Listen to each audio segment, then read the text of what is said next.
Hey y'all, Miss Star here. What you're going to need for this project is some flour, liquid latex, something to mix with, and of course a container to put it in.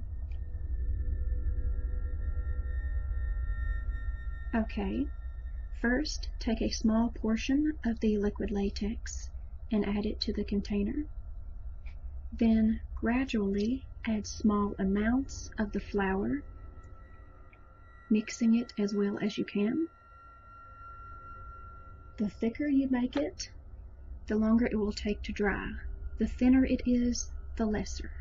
But you want to make a nice thick consistency so it can stick to your skin better later.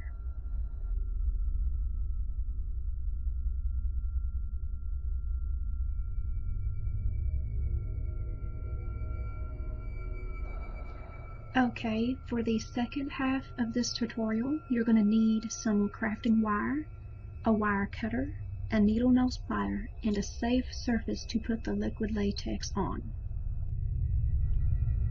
First, you'll want to use the prosthetic paste to make a little foundation. Now I'm just going to put a little blob here and place a little more, like this. Then I'm going to get a little extra liquid latex, using my fingers and smoothing around the edges. This is the part that's actually going to be on your skin. You'll want to make the edges nice and thin so that you can blend it into your skin.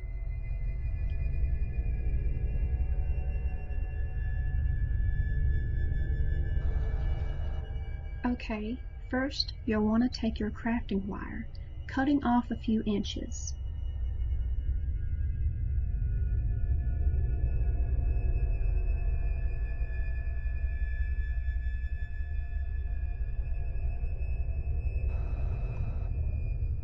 Now, use your needle nose pliers to make an L shape at one of the ends.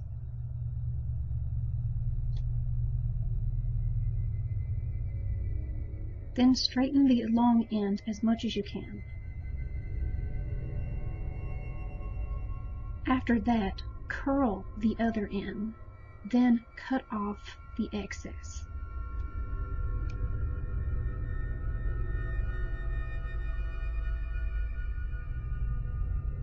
After that, carefully place the L-shaped portion into the entire thing, as center as you can get it. Then, take some extra liquid latex on your finger and smooth it upward. This will create a texture as if the hook is directly into the skin. Now, for the other part, you'll want to make a C shape and let the other end be more straight. This will be the part that actually goes into your mouth. Now for the end of the C shape, you'll want to cut it at sort of a sideways angle, making it look sharp. I would like to say thank you to our Patreons, Polly B and Billy Bixby. Thank you so much for being a big part of our Star TV family. You can show your support too and get some awesome perks. Thanks so much, you guys. Bye.